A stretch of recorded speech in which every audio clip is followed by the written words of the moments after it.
dalilin da ya sa matashin nan ya sha fiya saboda Maryam Yahaya. Idan wannan shine zuwanka na farko, ka danna subscribe, idan kuma ka riga ka yi subscribing dinmu, ka danna like akan wannan bidiyon.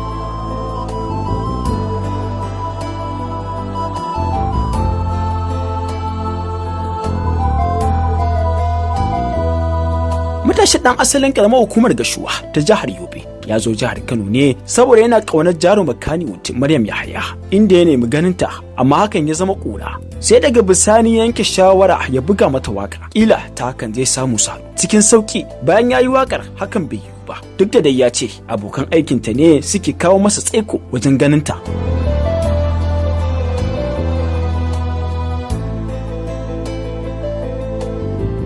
A ƙarshe dai matashin mai suna Kamal ya sha fiya a cikin fura saboda ganin Maryam Yahaya ɗin ya yi masa wahala, kuma shi ba zai iya jurewa ba, domin haka ya yanke shawarar kashe kansa.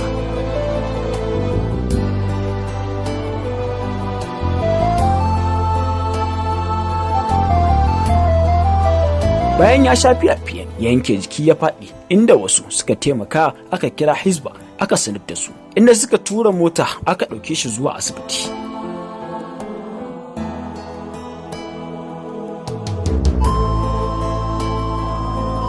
A yanzu dai matashi Kamal ya dawo hayacinsa bayan ceto ransa da likita yayi. A zantawar mu da matashin ya ce a yanzu ya haƙura, amma kuma duk da hakan yana son Maryam sosai.